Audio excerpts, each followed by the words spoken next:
ఇప్పుడు ఇంకొక అద్భుతమైన మాట చెబుతున్నాడు మన జీవితాల్లో దుఃఖాలన్నీ పోవడానికి. ఈ వదిలించుకోవాలంటే ఏం చేయాలో తెలుసా?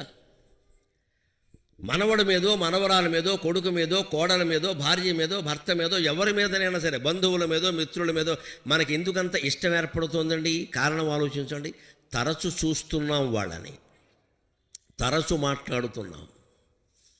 తరచు మాట్లాడడం వల్ల, తరచు చూడడం వల్ల బంధాలు ఎక్కువ అవుతాయి ఖచ్చితంగా. ఆ చూడడము మాట్లాడడము లేకపోతే బంధాలు దూరం అవుతాయి. చూడండి, ఏదైనా బంధం దూరం అయితే దూరం అయిందంట, ఉదయం పెళ్ళికి పిలిచినారు అంటాం వెంటనే. అంటే తరచు కలవకపోతే, తరచు మాట్లాడకపోతే, తరచు చూడకపోతే ఏ బంధాలు ఉంటాయి కానీ అంత తీవ్రంగా మన్ని బాధించవు. అందుకే ఎవరిని చూడాలి, ఎవరితో మాట్లాడాలి, అది చెబుతున్నాడు కావ్యకంఠ గణపతి మహాముని.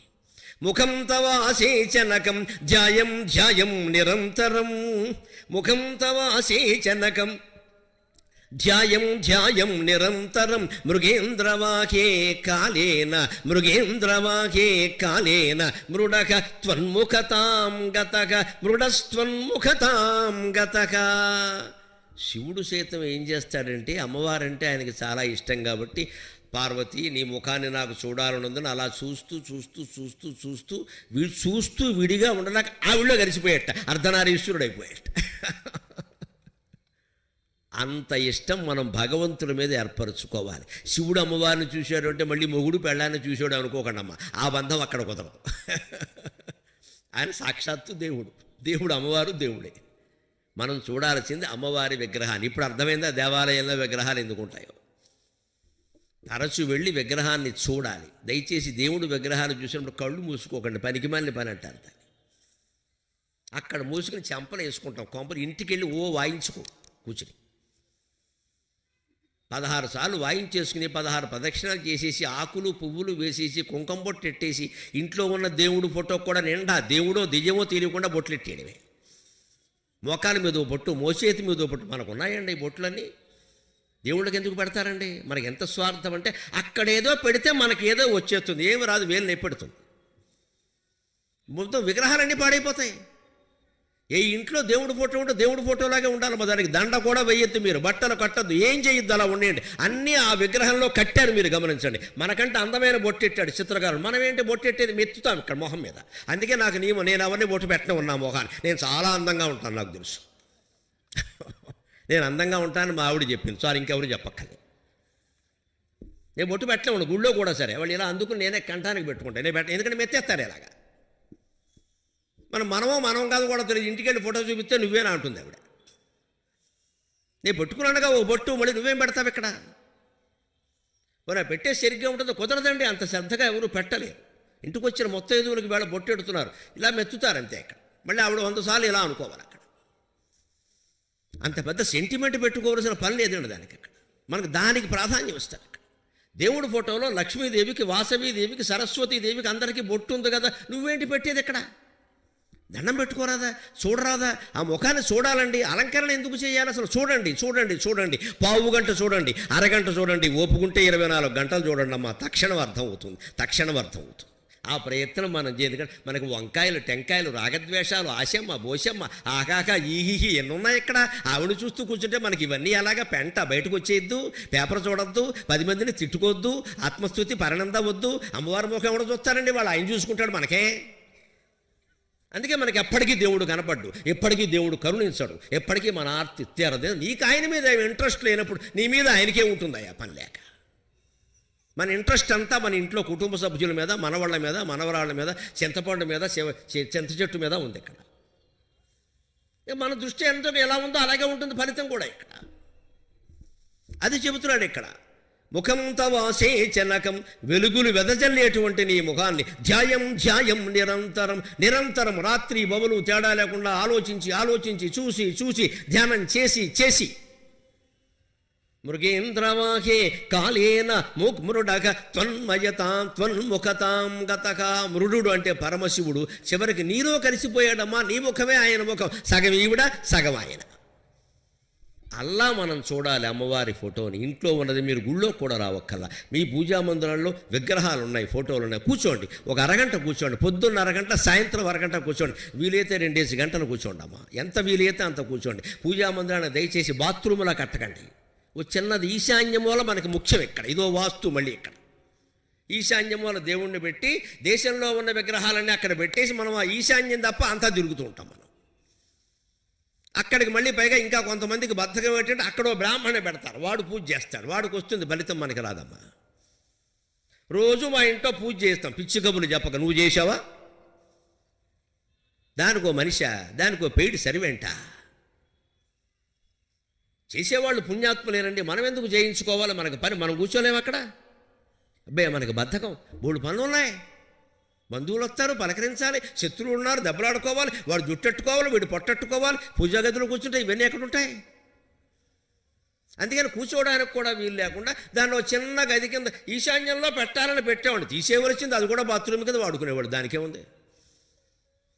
పూజ గది పడగది అంత విశాలంగా ఉండాలి. దంపతులు కుటుంబంతో సహా, మీరు అంటున్న మనవళ్ళు మనవరాళ్లతో సహా కూర్చొని సత్యనారాయణ వ్రతం చేసుకునేలా విశాలంగా ఉండాలి. పూజ గది విశాలంగా ఉంటే మన మనస్సులు కూడా విశాలంగా ఉంటాయి, హాయిగా ఉంటాయి, ఆనందంగా ఉంటాయి. ఇన్ని మేడలు కట్టుకున్న డూప్లెక్స్, 3ప్లెక్స్, కాంప్లెక్స్ కట్టేస్తున్నాం. ఇక్కడ ఓ గదికి అటాయించలేమా? అక్కడ కూర్చోవాలి. విశాలంగా కట్టగానే సరిపోలేదు, పొద్దున్న సాయంత్రం అక్కడ కూర్చోవాలి, 2 గంటలు కూర్చోవాలి, ఏదో ఒకటి చెయ్యాలి, ధ్యానం చేయాలి, గ్రంథం చదవాలి, ఏదో ఒకటి చేయాలి. అప్పుడు విజ్ఞానం పెరుగుతుంది మనస్సు. అమ్మవారి ముఖంగా ఏమీ కోరద్దు, ఏమీ చేయొద్దు, ఏ ప్రార్థన వద్దు, కేవలం చూడండి. కృష్ణమూర్తి గారు అదే చెబుతాడు పుస్తకాలంట, కేవలం చూడండి, కేవలం చూడండి, కేవలం చూడండి, అదే మోక్షం అంటాడు ఆయన. దానికి ఏమీ ఆలోచన జోడించద్దు, బాగుంది అనద్దు, బాగుంది అనద్దు, ఇంకా చూడాలని ఉంది అనద్దు, ఎవరిని పిలవద్దు, ఫోటోలు తీయద్దు, ఏం చేయొద్దు, కేవలం అలా చూడడం. వీలైనంతసేపు రెప్పార్పకుండా చూడడం. రెప్పలు మనకు తెలియకుండానే కదులుతూ ఉంటాయి, అయినా సరే చూస్తూ ఉండడం. అలా చేస్తే శివుడికి ఏ స్థితి వచ్చిందో మనకి ఆ స్థితి వస్తుందండి. అమ్మవారి దర్శనం అంత గొప్పది. ఆ అభ్యాసం కోసమే గుళ్ళోకి రావాలి. ఎందుకంటే మన ఇంట్లో విగ్రహాలు సరిగ్గా ఉండవు, రకరకాలుగా ఉంటాయి. గుళ్ళో విగ్రహాన్ని ఎప్పుడు శుభ్రం చేస్తారు, ధూపదీప నైవేద్యాలన్నీ పెడతారు, షోడశోపచారాలు చేస్తారు, లక్షల ఖర్చు పెట్టి యాజమాన్యం వారు అక్కడ అన్నీ చేయిస్తారు. పరమ పవిత్రంగా ఉంటుంది. నాకు ఇక్కడ వాసవి అమ్మవారి విగ్రహం ఆలయం చూసాను, ఇంతకంటే పవిత్రమైన ప్రదేశం ఎక్కడైనా ఉంటుందా అనిపించుతాను. ఎంత కళ, ఎంత కాంతి, ఎంత వైభవం, ఎంత వైభవం అసలు, ఎంత తేజస్సు, ఎన్ని ఆభరణాలు, ఎంత తేజస్సు. అక్కడ కూర్చుంటే లేవబుద్ధి కాదే. అలా చూడగలగాలి. అలా చూస్తున్న కొద్దీ భక్తి పెరుగుతుంది. అది ఎంత పెరుగుతుందంటే ధ్యాయం ధ్యాయం నిరంతరం మురళ త్వన్ముఖతాం గతః. అలా ధ్యానం చేసి చేసి చేసి శివుడు ఆవిడలోనే లీనమయ్యారంటే మనం కూడా ఆవిడలోనే లీనమవుతాము. అంతకంటే కావలసింది ఏముంది? కోరుకోవలసింది అంతకంటే ఏమైనా కావాలా మనకి? అది కోరుకోగలగాలి ఖచ్చితంగా. ఇప్పుడు ఇంకో మాట చెబుతున్నాడు, అధర ప్రమాణ శయ్యనే. అమ్మవారి నవ్వు ఎలాంటిదో వర్ణిస్తున్నాడు కవితామయంగా. యువతీ యువకులందరూ ఆనందిస్తారు ఈ మాటతో. కొత్తగా పెళ్ళి అయిన వాళ్ళు మరింత ఆనందిస్తారు. సరదా కోసం చెబుతూ అనుబంధాలు పెరగాలంటే ఇటువంటివి తెలుసుకోవాలి. అధర ప్రమాణ శయ్యనే నాసాభరణ ప్రభా నాసాభరణ ప్రభా విలాసిన్య. అధర ప్రమాణ శయ్యనే నాసాభరణ ప్రభా విలాసిన్య. రమమాణోహర రమణీ హాసయువా. రమమాణోహర రమణీ హాసయువా హరతు నశోకం. రమమాణో హర రమణీ హాసయువా హరతు నశోకం. అమ్మవారి చిరునవ్వు ఒక యువకుట్ట, కొత్తగా పెళ్ళైన పెళ్లి కొడుకుట. ఆయన అందంగా చెబుతున్నాడు, సరదాగా మనకు అర్థం కావాలి. హరరమణి హాస యువ. హరరమణి అంటే శివుని భార్య అమ్మవారు ఉమాదేవి. ఆవిడ చిరునవ్వు ఒక యువకుట్ట, కొత్త పెళ్లి కొడుకుట. కొత్త పెళ్లి కొడుకు ఏం కావాలి? పెళ్లి కూతురు కావాలి, ఇంకేం కావాలి? పెళ్లి కూతురు ఎవరంటే నాసాభరణ ప్రభా విలాసిన్యా. ఆవిడ ముక్కు పుడక మెరుస్తోందట. మీరు వాసవిదేవి ఆలయానికి వెళ్ళి చూడండి, అమ్మవారి ముక్కు పుడక ఎంత అందంగా మెరుస్తుందో. అటువంటివి చూడబట్టే గణపతి మహాముని ఇటువంటి శ్లోకం రాశాడు. ఎంత అందం! మనకు ఆ ఐశ్వర్యం ఉన్నందుకు భగవంతుడిగా అలంకారం చెయ్యాలి, భక్తులుగా దివ్య భావన కలగాలి. పేదవాడుగా ఉండకూడదు కదా దేవుడు. నాసాభరణ ప్రభా విలాసిన్య. వజ్రాల ముక్కు పుడక ధరించిందేమో, ఆ వజ్రాల ముక్కు పుడక కాంతి ఉంది, ఆవిడ పెళ్లి కూతురట. అమ్మవారి చిరునవ్వు పెళ్లి కొడుకు, ముక్కు పుడక కాంతి పెళ్లి కూతురు. మరి పెళ్లి కొడుకు పెళ్లి కూతురు ఇద్దరూ సుఖంగా ఆనందంగా గడపడానికి పరుపు కావాలి కదా. అంటే అధర ప్రవాణ శయ్యనే. అమ్మవారి ఎరుపు రంగు పెద ఉంది, అది తొలి రాత్రి పరిచినటువంటి పరుపుట. ఇంతకంటే నేను ఎక్కువ చెప్పలేను. కానీ చెప్పకుండా తప్పలా, ఎందుకంటే యువకులు విని ఆనందిస్తారు. జీవితం అంటే ఇలా ఉండాలి. కవిత్వం అధర ప్రవాణ శయ్యనే, నీ పెదవి అనేటువంటి పగడాల శయ్య, పగడాలతో తయారు చేసిన మంచం అన్నమాట. ఎందుకంటే పగడపు రంగులో ఉంది కదా ఆవిడ, పగడపు రంగులో ఉంది ఆవిడ పెదవి, అందుకని పగడాల చెయ్యట. మరి దాని మీద పెద్ద పెళ్లి కూతురు పెట్టుకో పెళ్లి కొడుకు పడుకోవాలి కదా. పడుకునే పెళ్లి కొడుకు ఎవరయ్యా అంటే రమమాణో రర రమణి హాసయువ, ఆవిడ చిరునవ్వే పెళ్లి కొడుకుట. మరి పెళ్లి కొడుకు పెళ్లి కూతురు ఉండాలి కదా అంటే నాసాభరణ ప్రభా విలాసిన్య, ముక్కు పుడక కాంతి పెళ్లి కూతురు, ఆవిడ చిరునవ్వు పెళ్లి కొడుకు. ఇద్దరూ కలిసి ఆనందంగా శయనించేటువంటి చెయ్యి ఉంది, అదే ఆవిడ పెదవి. అంటే ఎప్పుడు ఆ పెదవుల దరహాసం మమ్మల్ని రక్షించునుగాక. హరతున శోకం, మా శోకాన్ని హరించునుగాక. మనకి శోకాలన్నీ అణిగిపోయి దుఃఖాలన్నీ అణిగిపోయి భగవంతుడికి చేరువు కావాలంటే ప్రార్థన కంటే పూజ కంటే కూడా గొప్పది ఏమిటో తెలుసా? ఎప్పుడూ పెదవుల మీద చిరునవ్వు ఉండడం చాలా గొప్పదమ్మా. అందుకోసం ప్రయత్నం చేయండి. ఎప్పుడూ నవ్వుతూ ఉండాలి. ఎదవ కష్టాలు ఉంటూనే ఉంటాయి, ఏడుపులు ఉంటూనే ఉంటాయి, సమస్యలు ఉంటూనే ఉంటాయి. ఇంటికి ఎవరైనా వచ్చి బాగున్నారంటే బ్రహ్మాండంగా ఉన్నారు, నీకేం కావాలో చెప్పు అంతే. ఏమిటో ఈ మధ్య అని కాలు సాగది, ఇది ఇక్కడ అనవసరం. ఇది వాడు ఏం చేయలేడు మనకి. ఇక్కడ ఏదో ఏడు మొహాలు వద్దు అసలు. ఫోన్ చేసిన అంతే, నేను బాగానే ఉన్నా.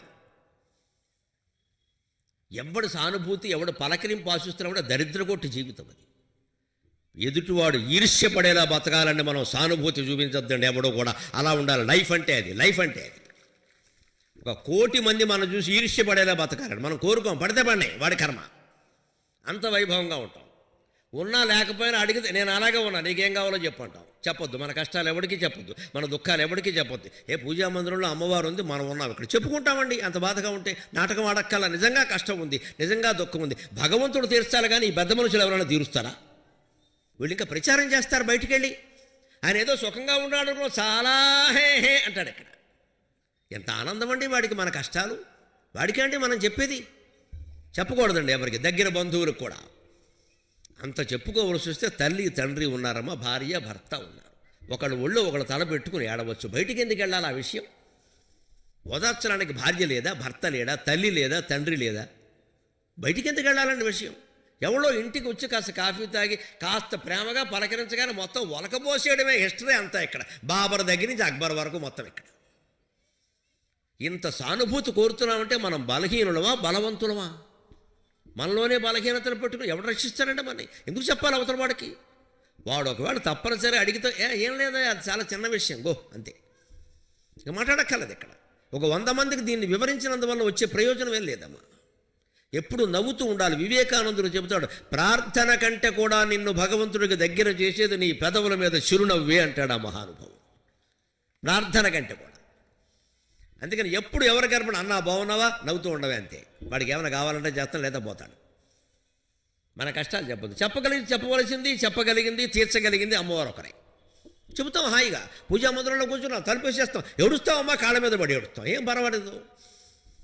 24 గంటల్లో ఆవిడ కష్టం తీరుస్తుంది చిత్తశుద్ధి ఉంటే, 10 మందికి ప్రచారం చేయడం కోసం. అప్పుడు కూడా ఫోన్ ఒకటి ఆన్ చేసి ఆడవక్కర్లేదు. ఇక్కడ తర్వాత ఈ ఏడుపు మళ్ళీ ఫేస్బుక్లో పెట్టి సంత ఇంకా 10 మందిని ఏడిపించడం.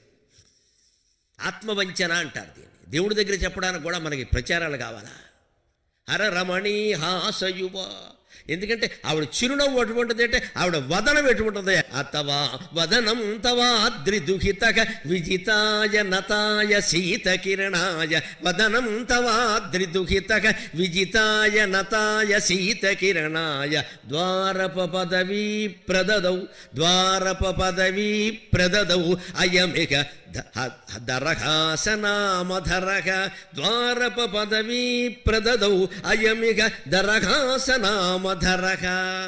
అమ్మవారి ముఖాన్నే చూడండి, అమ్మవారి ముఖాన్నే ధ్యానం చేయండి అని ఎందుకంటున్నాడు అంటే ఆ వదనం ఎటువంటిదిరా? ముఖం వదనం తవ దుహిత్ర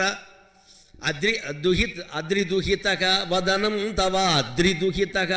కొండకి పుట్టినటువంటి ఓ పార్వతీదేవి, పర్వతరాజ కుమార్తెవైన ఓ ఉమాదేవి, నీ వదనం ఎటువంటిది అంటే విజితాయ నతాయ శీతకిరణాయ. అది చంద్రుడి కంటే గొప్పది. సాధారణంగా స్త్రీల ముఖం అందంగా ఉంటే చంద్రబింబంతో పోలుస్తారు. మా తెలుగు మాస్టర్లు ఇప్పటికీ కూడా 10వ తరగతిలో ఉపమాలంకారం అనగానే నా చిన్నప్పటి నుంచి ఇప్పటి వరకు చెప్పేది ఒకే మాట, ఆమె ముఖం చంద్రబింబం వలె ఉన్నది. నాకు మంటెత్తిపోతుంది. ఈ మాట్లాడేవాడు ముఖం లేదా?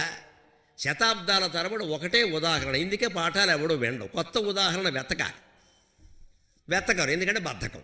పైగా మా మాస్టర్ ఇదే చెప్పారు. ఇదేమన్నా వేదవాక్యమా? ఇంతకంటే ఏమి లేదా? ఆమె ముఖం చంద్రబింబం వలె ఉన్నది, వాడి మొహం ఆవుదం బుడ్డిలా ఉంది. అది కూడా ఉపమాలంకారమే. అది మాత్రం ఉపమాలంకారం. అది చెప్పు కనీసం. కొత్త ఉదాహరణ వెతకాలండి. ఉపాధ్యాయ సోదరీమణులకు నమస్కారం పెట్టి కోరుతున్న, పాఠాలు బాగుండాలంటే మనం బాగుండాలి, మనం తయారవ్వాలి. కొత్త ఉదాహరణలు వెతకాలి.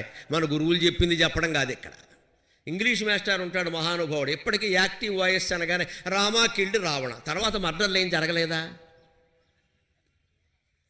ఇంకేం లేదా? ప్యాసివ్ వాయిస్ చెప్పవే, Ravana was killed by Rama అంటే రామరావణ యుద్ధం తర్వాత యుద్ధమే లేదా అండి? అబ్బా, అంత శాంతంగా ఉన్నావా? బద్ధకం. పైగా పిల్లాడిని కూడా నేను చెప్పినవి వ్రాయండి, కొత్త వ్రాయకండి, సొంత పైత్యం వద్దు. పైత్యం ఏంటయ్యా? వాడు సొంతంగా ఆలోచిస్తుందా? నువ్వు ఎలాగో చెప్పరా, వాడిని కూడా ఆలోచించాలి. వాడు ఒకవేళ కొత్తది రాస్తే మార్కులు ఇవ్వడం. అందుకే విద్యా వ్యవస్థ బాగుండదు. వాడు సొంతంగా ఆలోచింపజేయాలి. మనం కొత్త ఉదాహరణ చెప్పాలి. ఎంతసేపు పాత ఉదాహరణైనా? ఎప్పటికప్పుడు మనం అప్డేట్ చేసుకోవడం అంటారు దాన్ని. టెక్నికల్ భాషలో అప్డేట్ చేసుకోవడం, అది ఉండాలి. ఉంటే కొత్త వస్తే కాస్త ఆలోచిస్తే చాలు. అందుకని పోనీ అదే వాడదాం. ఇక్కడ ఆయన చెప్పాడుగా ముఖం చంద్రబింబం అంటారు కదా. ఎందుకు అంటారు? చంద్రమండలానికి వెళ్ళారు కొంతమంది. వెళ్ళిన వాళ్ళని అడిగితే ముఖం చంద్రబింబం ఏంటండి, అన్ని మెట్టలో పల్లాలు గోతులు, అక్కడ నీరుందా లేదా అని మేము అడుగుతున్నామంట. అంటే కవి చెప్పడంలో ఉద్దేశం ఏమిటి? చంద్రమండలాన్ని చూడగానే ఎలా చల్లగా హాయిగా ఆనందంగా అనిపిస్తుందో ఆవిడ ముఖం అలా అనిపిస్తుంది, అంతే కదా.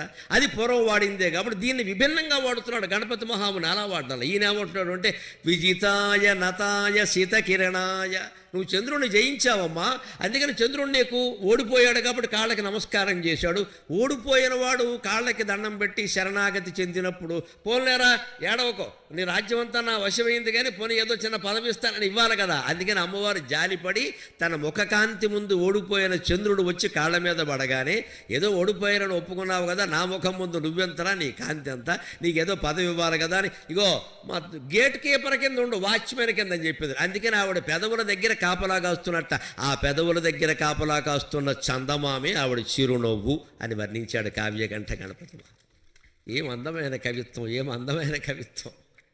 ద్వారప పదవీం ప్రదదవు. ద్వారప అంటే ద్వారపాలకుడు. అటువంటి పదవి అంటే ఆ స్థానాన్ని ప్రదదవు ఇచ్చాడు. అయ్యమిక దరఖాసనామధరగా. ఇప్పుడు ఆయన పేరు మార్చుకున్నట. నాకెందుకమ్మా ఊరికే ఈ చంద్రుడు అనే పేరు, నా పేరు ఏమిటంటే అమ్మ నవ్వు, అదే నా పేరు అన్నట్టు ఆయన. ఇంత అందమైన మాట చెబుతాడు. ఇంకొకటి చెప్పుకుని మనం సెలవు తీసుకుందాం. మన జీవితం మొత్తం దెబ్బతినడానికి కారణాలు ఏమిటో చెబుతూ వాటిని అమ్మవారి ప్రార్థన ద్వారా ఎలా సరి చేసుకోవచ్చో చెబుతున్నాడు కావ్యకంఠ గణపతి మహాముని. నగాత్మజాయ కరుణోర్మిశాలి దృగంత సంతానధుని ప్రవాహక నగాత్మజాయ కరుణోర్మిశాలి దృగంత సంతానధుని ప్రవాహక భీష్మాంచ తప్తాన్ శిశిరీకరోతు భీష్మాంచ తప్తాన్ భవనామకేన గ్రీష్మేణ యుష్మాన్ శిశిరీకరోతు భీష్మేణ తప్తాన్ భవనామకేన గ్రీష్మేణ యుష్మాన్ శిశిరీకరోతు. ఈ జీవితం అనేటువంటి జీవితంలో జరిగిన రకరకాల ఘట్టాల కారణంగా ఎండ వేడిమికి భరించలేక రోహిణీకర్తలో అల్లాడిపోయే జీవుల్లాగా జీవితం అంతా బాధపడుతున్నామే. ఒక సమస్య తర్వాత ఒక సమస్య కదండి. ఈవేళ పాపం యువతరాన్ని గమనించడం నిజంగా నాకు జాలిస్తుంది. వాళ్ళని చూస్తే ఏం పాటలు పడుతున్నారు నాని. మా చదువుల్లో మేము ఎప్పుడు ఇంత కష్టపడలేదు, ఉన్న విషయం ఒప్పుకోవాలి. 10 నెలలు బడికెళ్ళడం, 9 నెలలండి, 10 నెలలు ఎక్కడా? వేసవకాలం 2 నెలలు సెలవే, దసరాకి 15 రోజులు సెలవు, సంక్రాంతికి 15 రోజులు సెలవు, 3 నెలలు పోనైపోయింది. ఈ 9 నెలల్లో మళ్ళీ 2 శనివారాలు, ఆదివారాలు, సంక్రాంతి, శివరాత్రి, మొత్తం మీద ఇంకో 3 నెలలు పోయింది. 200 రోజులు కూడా మేము ఎప్పుడు బడికి వెళ్ళలేదు. మిగిలినప్పుడు అంతా గేదె మీద ఈత కొట్టాం, చెరువులో ఈత కొట్టాం, తాడి చెట్టు ఎక్కాం, అడ్డంగా పడ్డాం, బోళ్ళు ఆడుకున్నాం. నా వయసు వాళ్ళందరికీ తెలుసు. ఇప్పుడు విద్యార్థుల్ని మీరు గమనించిన, వాడు ఎల్కేజీ నుంచి వాడు మెడిసిన్ అయిపోయే వరకు వాడికి రెస్ట్ లేదండి. అక్కడ వేసవకాలం లేదు, వాడికి ఉన్నది ఒకటే, పోయే కాలం ఒకటే, ఇంకే కాలం లేదు. ఇక్కడ వేసవకాలం లేదు, వర్షకాలం లేదు, శీతకాలం, మొత్తం పోయే కాలమే. ఎప్పుడూ తాపమే, ఎప్పుడూ తాపమే. వాడు ఇంకా యూకేజీలో చేరలేదు, ఏదో స్లిప్ టెస్ట్ పెడతారు. ఇంటికి రాగానే తల్లో తండ్రో చూసి, why you didn't you get 25 out of 25? అబ్బా, వాడు బొడ్డు వాడలేదు, వాడికి లాగు తొడుక్కోలేకపోతున్నాడు. లాగు సరిగ్గా తొడగడం మానేసి, నీకు 25కి 25 ఎందుకు, నీకు వచ్చాయా? తల్లికి కానీ తండ్రికి కానీ వచ్చాయా? రాలేదే. మరి వాడిని అడుగుతారు ఏంటండి? చచ్చిపోవాలా వాడు? పైగా ఇంత కట్టావు, వాడి దగ్గర ఏంటి కట్టావు మూట? పిల్లల్ని మనం ప్రేమించట్లేదమ్మా, వాళ్ళ నుంచి షరతులు పెట్టి ఆశిస్తున్నాం. అందుకే పిల్లలు మనకి దక్కడం లేదు. చిన్నప్పటి నుంచే వాళ్ళు పెద్ద బాల సరస్వతి అయిపోవాలి, ఇక్కడ మహామేధావులు అయిపోవాలి. వాళ్ళని పక్కన పెట్టుకుని మనం ఫోటో దిగాలి, గొప్ప గౌరవం చెప్పుకోవాలి. అందుకోసం వాళ్ళని చంపేయాలి. వాడు సావకాశంగా దేన్ని నేర్చుకోవద్దు. వాడు 5 ఏళ్లకే అష్టావధానం చేసేయాలి, చేస్తాడు, మన్నాడే పోతాడు ఇక్కడ మైండ్ బగిలి.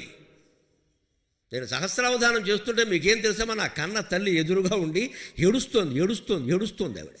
ఎప్పుడో ముఖ్యంగా తెలుసా, చివర 750 పద్యాలు ఏకధాటిగా అప్పగించాను నేను. 1996 జూన్ 5వ తేదీ 750 పద్యాలు ఏకధాటిగా అప్పగించాను. అక్కడ కన్న తల్లి ఎదురుగా ఉండి ఏడుపు ఆవిడ.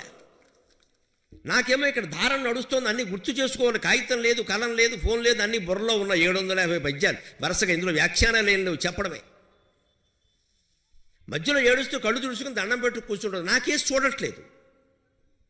నేను మధ్యలో మధ్యాహ్నం భోజన విరామోత్సవుడు కిందికి వెళ్ళి అమ్మకి దండం పెట్టి, అమ్మ ఏంటమ్మా నేను అక్కడ అన్నీ అప్పగిస్తున్నాను, నువ్వు ఆనందంగా ఉండాలి కదా అంటే, నువ్వు బాగుండాలరా, బుర్ర పగిలిపోతుందేమో అని ఏడుస్తున్నారా అని చెప్పింది ఆవిడ. ఏం ప్రేమ, ఏం ప్రేమ, ఏం ప్రేమ! నువ్వు బాగుండాలిరా, అన్ని పద్యాలు బుర్రలో ఉన్నాయి, చెప్పగలవలేదు, బుర్ర పగిలిపోతుందేమో అని ఏడుస్తున్నారా, ఎందుకు ఒప్పుకున్నావురా, ఇంట్లో ఉండకపోయావా అందమ్మా. అది తల్లి ప్రేమ, అది తల్లి ప్రేమ. ఏం చెబుతాము తల్లి గురించి? అందుకని ప్రతి సభలో అమ్మ అమ్మ అని ఏడుస్తాను. నేనేదో పెద్దవాడిని అవ్వడం, పెద్ద బిరుదులు సంపాదించడం, కోట్లు సంపాదించడం, అందరి చేత దండాలు పెట్టించుకోవడం ఆవిడకి ముఖ్యం కాదు. నేను ఆరోగ్యంగా ఉండడం ఆవిడకి కావాలి. ఇది భార్య ప్రేమ, ఇది తల్లి ప్రేమ, ఇది భర్త ప్రేమ. ఇందుకోసం ప్రేమించాలి మన వాళ్ళని, భవిష్యత్తు కోసం కాదండి. పిల్లల్ని ప్రేమించవలసింది వాడు ఆరోగ్యం కోసం, వాడు ఆనందం కోసం, వాడు మార్కుల కోసం కాదమ్మా, వాడు ర్యాంకుల కోసం కాదు. ర్యాంకుల కోసం, మార్కుల కోసం పిల్లల్ని పెంచుతున్నావు, స్వార్థంతో పెంచుతున్నావు అన్నమాట. నువ్వు బాగుండాలి. ఒకడు వాడికి 4 మార్కులు తక్కువ వచ్చి వాడే, అమ్మ నాకు మార్కులు తక్కువ, అదో మార్కులు ఎవరికైనా వస్తాయరా, ముందు అన్నం తినమ్మా, పర్వాలేదు, నువ్వు సుఖంగా ఉంటే ఎంత చాలు అని వాడికి ధైర్యం చెప్పాలమ్మా. ఇంకా కష్టపడు. ఏం కష్టపడమంటారు 6 ఏళ్ల పిల్లవాడిని? వాడిని ఎందుకు పెంచుతున్నాం మనం? సంస్కారం కోసమా, లేకపోతే మన గొప్పల కోసమా? ఇంత తాపంతో ఉన్నారు ఇవాళ విద్యార్థులు. పోనీ వాడు ఇంజనీరింగ్ అయ్యాకైనా సుఖపడ్డాడు, అప్పుడు లేదండి. ఇవాళ ఉద్యోగాల సమస్య, ఉద్యోగం రావడం సమస్య. బీటెక్ అయింది, ఎంటెక్ అయింది, ఉద్యోగం రాదు. బెంగళూరులో కూర్చుంటాడు, చెన్నైలో కూర్చుంటాడు, హైదరాబాద్లో కూర్చుంటాడు, ఎవడింటోనో ఉంటాడు, వండుకొని తింటాడు, ఉద్యోగం రాదు. పోనీ వచ్చిన ఉద్యోగం ఉంటుందా? రోజుకి 1600 ఉద్యోగాలు పోతున్నాయేమో సాఫ్ట్వేర్లో ఇవాళ. Per day 1600. ఏమైపోవాలి? ఇది జీవితంలో తాపం అంటే ఇది. ఇంకా వాళ్ళ సంసారాలు ఎలా ఉన్నాయో మీకే తెలుసు. ఈ తాపంలో పడి అవి ఏమవుతున్నాయో అందరికీ తెలుసు. వీరెక్కడ ఉద్యోగం, వారెక్కడో ఉద్యోగం, ఫోన్లో తప్పితే మాట్లాడుకుందుకు లేదు, చికాకులు, గొడవలు. ఇది గ్రీష్మతాపం, భీష్మతాపం అని ఎందుకంటున్నాడు గణపతి మునంటే ఇది. దీన్ని పోగొట్టగలిగింది భగవద్భక్తి ఒక్కటే. ఏది జరగని, ఉద్యోగం ఉండని పోని, ఏది కానీ, ఎన్ని ఇబ్బందులు రాని, దైవభక్తి అనేది మన మనస్సులో పూర్ణంగా ఉంటే, ఇది కాకపోతే ఇంకోటి, మనశ్శాంతిగా హాయిగా ఉంటాం. ఆ వ్యక్తి పట్ల అమ్మవారు బాధ్యత వహిస్తుంది సంపూర్ణంగా. అదే చెబుతున్నాడు ఇక్కడ.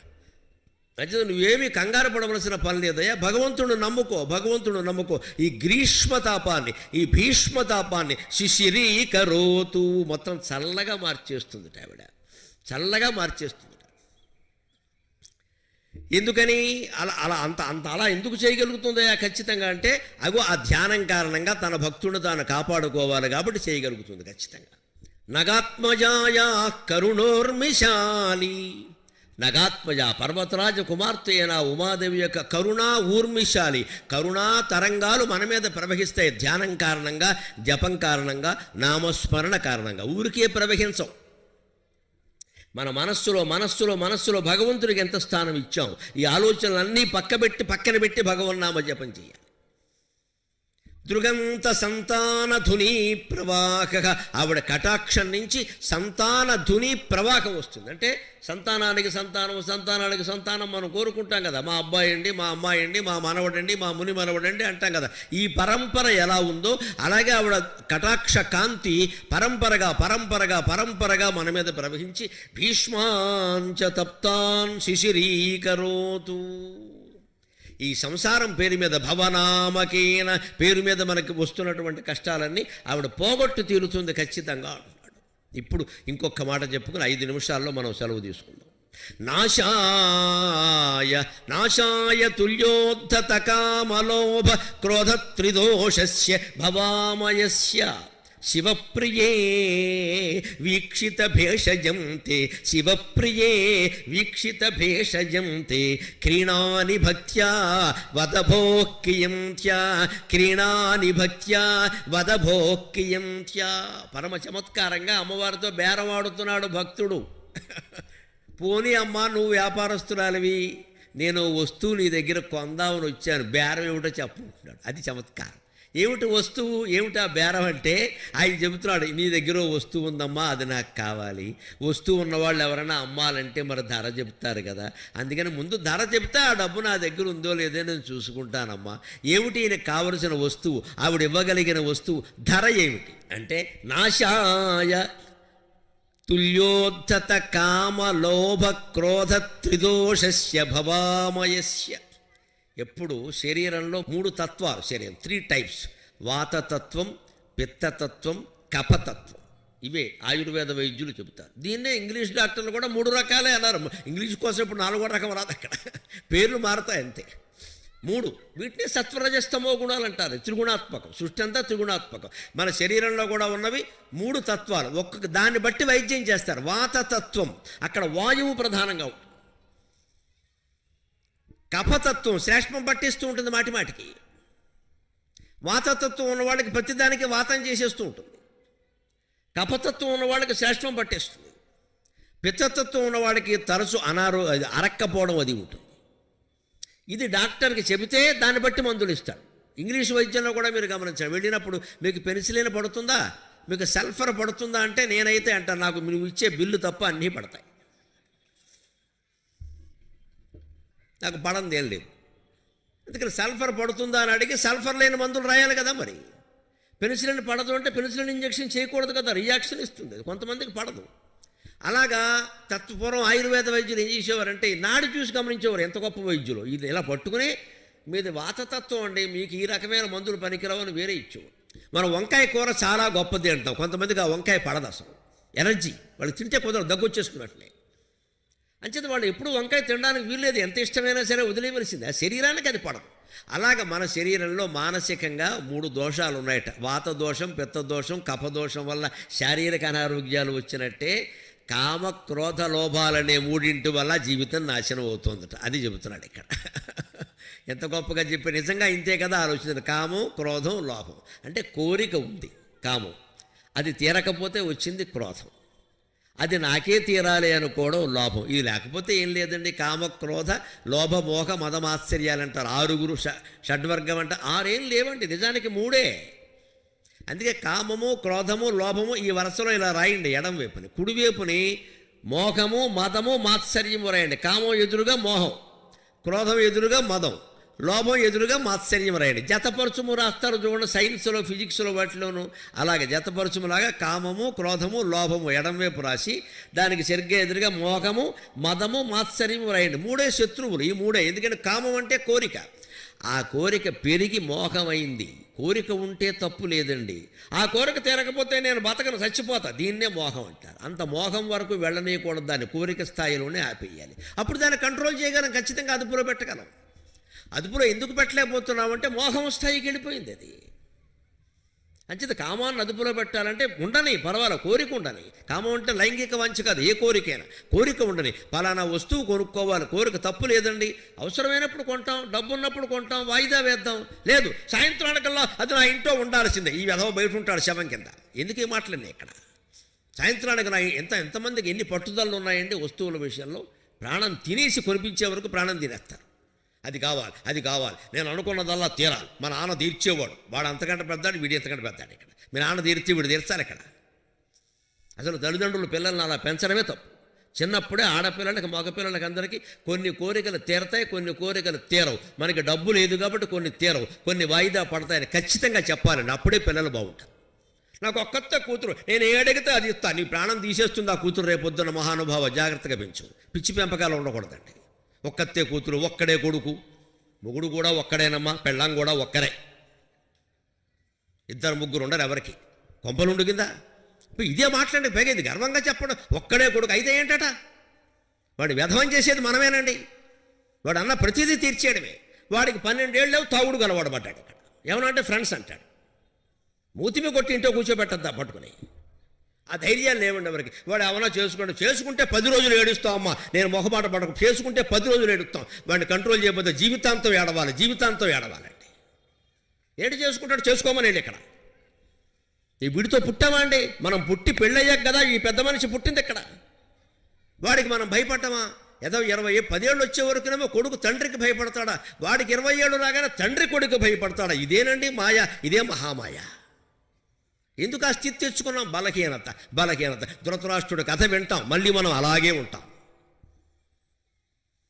అక్కడే గట్టిగా ఉండాలి ఖచ్చితంగా. కుదరదా, నోరు మూసుకో, అయితే బయటకు పో, అడుక్కు తినవు, నా ఇంట్లో ఉండడానికి వీల్లేదు. కొడుకైనా సరే ఒక్కడైనా సరే వెళ్ళు.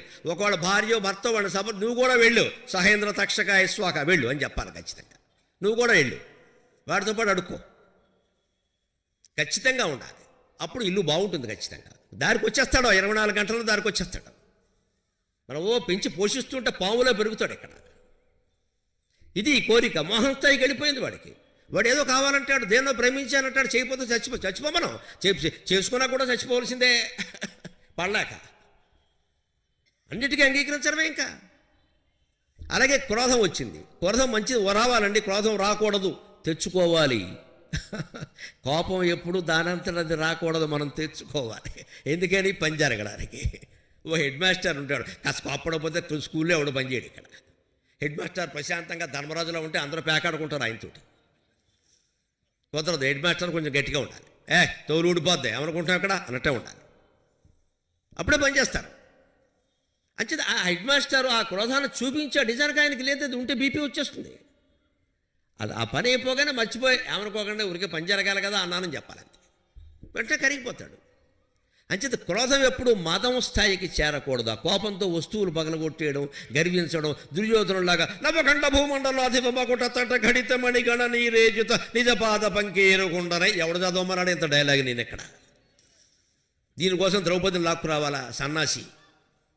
ఇంత చేసి వీడు పడ్డట్ట, ఆవిడ నవ్విందిరా. ఎంత అబద్ధం అండి, భారతంలో ఎక్కడా లేదు ద్రౌపది నవ్వాలా. ద్రౌపది అక్కడ లేనే లేదు అసలు. నవ్వినవాడు భీముడు. వీడిని చూసి నవ్వకపోతే ఏడుస్తాడండి? వాడిని వీడు ఏడిపించుకు తినలేదా జీవితం అంతా అప్పటికే? వాడు నవ్వకపోతే ఏం చేస్తాడండి? నవ్విందేమో భీముడా, నువ్వు ఏడిపించేదేమో భీముడు భార్యనా? సిగ్గులేదా? ఇదా పౌరుషం? ఇది అంటే క్రోధం మదం స్థాయికి వెళ్ళిపోయింది అక్కడ. ఇంకో మూడోది లోభం. లోభం అంటే నాకు కావాలి, తప్పు లేదు. నాకు కావాలి అంటే తప్పు లేదండి, నాకే కావాలి, అయ్యేలో ఉందంత ఇక్కడ. ఇది నాకే రావాలి, ఇంకెవడికి రావడానికి వీళ్ళ. అప్పుడు ఏమైంది? లోభం ఏమైంది? మాత్సర్యం కింద తయారైంది. అది ఎవరికో ఇంకోళ్ళకి వచ్చింది, వెంటనే అసూయ. ఇప్పుడు మీరు గమనించండి, కామం, క్రోధం, లోభం అనేవి 3 ఉన్నాయి. కామం పెరిగి మోహమైంది, క్రోధం పెరిగి మదమైంది, లోభం పెరిగి మాత్సర్యమైంది. కాబట్టి మన బుద్ధిని ఉపయోగించి, ఆత్మశక్తిని ఉపయోగించి, భగవద్భక్తిని ఉపయోగించి కామక్రోధ లోభాలను అదుపులో పెట్టగలిగితే 3 శత్రువులను జయించినట్టే 3 ఉన్నారు. ఇప్పుడు ఇంకాస్త సూక్ష్మానికి కడదా వీరు ఎందుకు చెబుతున్నాడు? అమ్మవారిని శక్తినిమ్మని అడుగుతున్నాడు. అమ్మ కామక్రోధ త్రిదోష, కామం, క్రోధం, లోభం అనే 3 దోషాలు వాత కఫ పిత్త కఫ దోషాలలాగా నా శరీరం అనే రోగంలా పట్టుకున్నాయమ్మా. వాటికి మందేమిటో నాకు తెలుసు అన్నాడు ఆయన. మందేమిటో తెలుసా చెబుతున్నాడు. ఆ మందు చెప్పే ముందు ఇంకో రహస్యం చెబుతా. 3 కాదు, ఒక్కటేనండి. ఎక్కడి నుంచి వచ్చింది కామం, క్రోధం, లోభం? కామం అంటే కోరిక, కోరిక తీరకపోతేనే క్రోధం, అది నాకే తీరాలి అనుకోవడం లోభం, అది నాకు తీరకపోతే చచ్చిపోతాను అనుకోవడం మోహం, అది నాకు తీరింది అని గర్వించడం మదం, అది నాకు కాకుండా ఇంకోటికి తీరింది అనుకోవడం మాత్సర్యం. ఇప్పుడు మూలం ఒక్కటే, అది కోరిక. మూడు కూడా లేవండి, ఒక్కటే. క్రోధము మదము కూడా కామం కారణంగానే వస్తున్నాయి. ఆ కోరిక లేకపోతే ఇవన్నీ ఏమీ లేవు ఇక్కడ. ఆ కోరికను పరిహరించమ్మా. దీనివల్ల భక్త్యా వదభోక్కియత్య, ఆ కోరికలేవీ లేకుండా వైరాగ్యాన్ని, జ్ఞానాన్ని ఇచ్చి ఇవ్వడమే భగవద్భక్తికి తార్కాణం. భగవద్భక్తి ఉన్నవాడికి కోరికలు ఉండకూడదు. ఇప్పుడు ఆలోచించండి, ఎవరు భక్తులో ఎవరు కాదు. నేను పొద్దున్న గుళ్ళో కెడతా, సాయంత్రం గుళ్ళో కెడతా, వారానికి ఒకసారి ఉపవాసం చేస్తే, దిస్ నాట్ కాల్డ్ యాజ్ భక్తి. నాకు కోపం వస్తే ఇంగ్లీష్ వస్తుంది.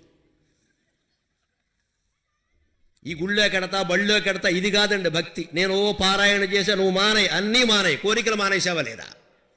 అవి మానవండి. పారాయణలు బాగా చేస్తాం, ప్రసాదాలు బాగా పెడతాం. నేను 36 పిండి వంటలతో 36 మంది ముత్తైదువులకి ఈ సోదంతా అనవసరం అమ్మా. నీ కోరికలు మానేసి ఈ 36 లెక్కేంటి?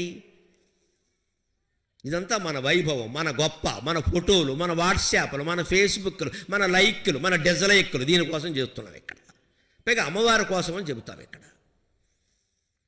మనం అట్టహాసం కోసం చేస్తున్నామండి, అమ్మవారి కోసం కాదండి. నిజంగా నీకు అమ్మవారు కావాలంటే అసలు మొత్తం మానేయి, ఈ కోరికలే మానేయి. ఎందుకు ఇంతమందిని పిలవాలి? నీ ఇంట్లో నువ్వు చేసుకోవచ్చు కదా పారాయణ, నీ ఇంట్లో నువ్వు చేసుకోవచ్చు కదా పూజ, నీ ఇంట్లో నువ్వు చేసుకోవచ్చు కదా జపం. 10 మందిలో చేయడం ఏంటండి? ఓ 1000 మంది కూర్చొని ధ్యానం చేస్తే దాన్ని ధ్యానం అనరండి, పరధ్యానం అంటారండి దాన్ని. అంటే ఇద్దరు కూర్చుంటే ఇంట్లో కుదరట్లేదు, 1000 మందిలో ధ్యానం ఎలా కుదురుతుంది? నాకు అర్థం కాదు అసలు. ఇప్పుడు ధ్యానం చేయండి, ఎవరైనా చూస్తాను నేను ఇక్కడ, నేనే చేస్తాను, మీరేమవుతారు ఇక్కడ? నేను ధ్యానంలో మునిగితే అయిపోయింది ఉపన్యాసం. మీరు ధ్యానం చేస్తే ఒక్క ముక్క అర్థం కాదు. ఇక్కడ ధ్యానం చేయడం ఏంటండి? ఉపన్యాసం కోసం వచ్చాం వినాలంతే. ఇక్కడ పారాయణలు, ధ్యానాలు పనికిరావు ఇక్కడ. ఎప్పుడు ఏ పని చేస్తున్నామో ఆ పని మీద దృష్టి పూర్తిగా ఉండాలి. అంటే జీవితంలో ఇంకో పని గురించిన ఆలోచన ఉండకూడదు. రేపు ఇంకా వివరంగా చెప్పుకుంటాం. ఆ చేసే పని మీద అప్పుడే దృష్టి పెట్టడం అనేది ఆయన అద్భుతమైన ఉపాయం చెబుతాడు. ఏ పని చేస్తున్నావో ఆ పని మీద దృష్టి పెట్టి ఇంతకంటే భక్తి లేదంటాడు ఆయన. అది ధ్యానం. మనం అది మానేసి అనేక రకాలుగా కోరుతున్నాం. అందుకని ఆ కోరికలకు మూలం ఏమిటి? ఆశ. ఆశ పోవాలంటే వైరాగ్యం ఉండాలి. విరాగస్య భావం వైరాగ్యం. ఆశ పోవాలంటే ఇష్టం లేకుండా ఉంటే ఆశ. ఇష్టాన్నే రాగం అంటారు, ఇష్టం లేకపోవడాన్ని ద్వేషం అంటారు. రాగద్వేషాలంటే అంతే కదా. ఆ రాగము లేనివాడే విరాగి, అతని స్వభావమే వైరాగ్యం. ఏ వస్తువు మీద, ఏ మనిషి మీద ప్రత్యేకమైన ఇష్టం లేకుండా మన కర్తవ్యం ఏదో మనం చేస్తూ ఉంటే కోరికలన్నీ తగ్గిపోతాయండి అప్రయత్నంగా. ఏం ఉండవు అవి. మనం ఇష్టాలు పెంచుకుంటూ పోతున్నాం. పోనీ మన శరీరం కాదు, మన ఇష్టం కాదు, కుటుంబ సభ్యులందరూ, పోనీ ఒక తరం కాదు, 2వ తరం, 3వ తరం, 4వ తరం. ఏం విచిత్రం అండి. మాకు దూర బంధువు ఉన్నాడు, ఉదాహరణ కోసం చెబుతున్నా. నేను ఆశ్చర్యపోయా, మనుషులు ఎలా పెంచుకుంటారా అని. వాళ్ళ నాన్నగారు పోయారు, ఆయనకు 90 ఏళ్ళు. ఆయన బలకరిద్దామని వెళ్ళా, కొడుకు కదా, ఆయన బలకరిద్దామని వెళ్ళాను. ఏదో మాకు వరుసగా బావ అవుతాడు. బావ ఏమిటి మీ నాన్న ఎలాగ వెళ్ళిపోయారు, 90 ఏళ్ళ వాడు వెళ్ళిపోతే నష్టం ఏమిటి ఇప్పుడు? కానీ ఏదో అనాలి కదా, వెళ్ళిపోయాడు మంచిది అనకూడదు కదా. అందుకని ఏదో మీ నాన్న వెళ్ళిపోయాడు, మనకు బాగా దగ్గర ఏదో అన్న. అవును బావ, ఏదో జరిగింది. ఈ లోపు ఆయనకు మనవరాలు ఉందండి. ఆ మనవరాలు అలా దగ్గరికి వచ్చింది. దాన్ని ఇలా దగ్గరికి తీసుకుని ఒళ్ళో పెట్టుకుని నేను చూస్తుండగా నాకు విచిత్రంగా అనిపించి దాని నుంచి కూడా నేను నేర్చుకున్నాను. ఒళ్ళో పెట్టుకుని, ఏమిటో బావా నాకు ఇంకా దీని గురించి కూడా సంపాదించాలని ఉంది నాకు అన్నాడు. అయ్యి బాబోయ్ అనుకున్నాను నేను. అప్పటికే ఆయన ఏదో వ్యాపారం చేశాడు, కొడుకులకు అప్పగించాడు. తండ్రి వ్యాపారం ఈయనది, ఈయన వ్యాపారం కొడుకులది, అంతా బాగానే ఉంది. మళ్ళీ ఈ మనవరాలు కూడా ఎందుకండి? ఇదో గుంట. అది ఇంకా పాకుతోంది. పాకుతూ తాత ఒళ్ళోకి వచ్చింది. రాదా? తాత ఒళ్ళోకి రాకపోతే పీత ఒళ్ళో కడుతుందా? అది దానికి పరిచయం ఉన్న ఒళ్ళోకి అది వచ్చిందో పెద్ద విషయమా? అదేమన్నా పెద్ద అమ్మవారా? మన మానవరాలు కదా. ఇలా వచ్చేసరికి ఏమిటో నాకు బావా వ్యాపారం కొడుకులకు అప్పగించావు కదా, అంత బాగానే ఉందా, విశ్రాంతి తీసు. ఎందుకంటే వాడికి చాలా రోగాలు ఉన్నాయి నాకు తెలుసు. ఆ రోగాలు ఎందుకు వచ్చే? టెన్షన్ల వల్ల. టెన్షన్లు ఎందుకు వస్తాయి? వ్యాపారం ఇంకా వదలకపోవడం వల్ల. 70 ఏళ్ళు వచ్చిన వ్యాపారం వదలకపోతే అలాగా? కొడుకు అప్పగించద్దా? అప్పగించరండి. ఇంకా పెట్టు కూర్చోవడం, ఇంకా రోగాలు వచ్చేయండి. రావా మరి? వదిలేయవలసింది బావా అంటే, ఏమిటానయ్యా నాకు అలా కుదరదు, నువ్వు చెబుతూనే ఉంటావు కానీ ఇగో ఇంకా దీనికోసం కూడా నాకు సంపాదించాలని ఉంది అన్నాడు. అయ్యి బాబోయ్, ఇప్పుడు గొద్దులో పడ్డాడు అనుకున్నాను. సరే ఏదో 4 మాటలు చెప్పావు. ఆశ్చర్యం ఏమిటో తెలుసానమ్మా, బాధాకరమైన విషయం. ఈ మాట నాతో అన్న 6వ రోజు ఆ మనిషి వెళ్ళిపోయాడమ్మా. ఇప్పుడు ఈ మనవరాల కోసం ఎవడు సంపాదిస్తాడు? ఏమిటా మాట? నీ బతుకు నువ్వు చూసుకోవా? నీకు 70 ఏళ్ళు ఉన్నాయా? 65, 70? నాకంటే పెద్దవాడా? నీ బతుకు నువ్వు చూసుకోవద్దా? ఆత్మజ్ఞానం పొందావా లేదా? భగవద్భక్తి ఉందా లేదా చూసుకోవద్దా? ఇంకా మనవరాల కోసం సంపాదిస్తావా? నీ సంపాదన కోసం ఈ గుంట చూస్తోందా? పాకుతున్న మనిషి. ఇంత అజ్ఞానంతో ఉంటాం. ఇదే వదలకపోవడం అంటే. దీన్నే వదిలించుకోవాలి. దాన్నే వైరాగ్యం అంటారు. ఆ వైరాగ్యం భక్తి వల్ల వస్తుంది. మనం గుళ్ళోకి వెళ్ళాము అంటే ఒక్కటే గుర్తుపెట్టుకోండి, 10 కోరికలు మీరు రాసుకున్నారనుకోండి, ఒకసారి గుళ్ళోకి వెళ్ళగానే ఓ కోరిక రౌండ్ చేసేయాలమ్మా, తీరిపోయింది. వద్దు, మనకొద్దు, అది మనకొద్దు, తీరడం కాదు, అసలు వద్దు, ఆ కోరికే వద్దు. అలా గుళ్ళోకి వెళ్ళొచ్చినప్పుడల్లా ఒక కోరికను రద్దు చేసుకోగలిగితే జ్ఞాన మార్గంలో అందరం సుఖంగా ఉంటాం, అందరం ఆనందంగా ఉంటాం. అందుకే ఈయన ఏమంటున్నాడు అంటే, ఆ భక్తి నాకు కావాలమ్మా, భక్తి అనే పదార్థం నీ దగ్గర ఉంది కదా, దాన్ని ఏమిస్తే ఇస్తావో చెప్పు, బేరవాడదావు అంటున్నాడు. వదభోక్కియంత్యా. ఇవన్నీ ఈ కామక్రోధ లోభాలన్నిటికీ మందైనటువంటి భగవద్భక్తి అనేది ఉందే, అది నా మనస్సులో ఉండట్లేదమ్మా, అస్తమానం బయటికి వెళ్ళిపోతుంది. అందుకని నీ దగ్గర ఉంది కదా, నీ పాదాల మీద ఎప్పుడూ సడలిపోని భక్తి నా మనస్సులో ఉండడానికి నీకేం లంచం ఇమ్మంటావో తెప్పు తల్లి, బేరం చెప్పు, పోనీ నాకు ఒప్పుకుంటే ఇస్తా. అందుకని క్రీడాని భక్త్యా వదభోక్కియంత్య. దీనికి మూలమైన వైరాగ్యం అనేది నువ్వు ఒక్కతివే ఇవ్వగలవమ్మా, నేను దాన్ని కొనుక్కోవాలి, వైరాగ్యం నా దగ్గర లేదు కదా. అందుకని వైరాగ్యం ధర ఎంత? కేజీ ఎంత? 5 కేజీలు ఒక్కసారి కొంటే ఎంత? కొంచెం ఇస్తారు కదా. మరి 1 క్వింటాల్ వైరాగ్యం కొంటే ఎంత? ఏమైనా కమిషన్ ఉందా? కన్సెషన్ ఉందా? ఇంకా ఎవరైనా 10 ఖాతాలను తీసుకొస్తే వైరాగ్యం ఏమైనా నా ఒక్కడికి ఎక్కువ ఇస్తావా? అందుకని వ్యాపార లావాదేవీలన్నీ మాట్లాడుకుందామమ్మా, నాకు వైరాగ్యం ఉంటే ఇవన్నీ పోతాయి, ఆ వైరాగ్యాన్ని నాకు ఇవ్వడానికి బేరం ఎంతో చెప్పమ్మా అంటున్నాడు. ఇంత చమత్కారంగా ఈ కావ్యాన్ని రచించిన మహాకవి ఇంకా మనకి దుఃఖరహితమైన, సుఖభరితమైన, ఆనంద సహితమైన వాతావరణాన్ని మన జీవితాల్లో ఏర్పరచడానికి ఎటువంటి శ్లోకాలు చెబుతాడో రేపు కలుసుకుని మనం చెప్పుకుందాం. శలం.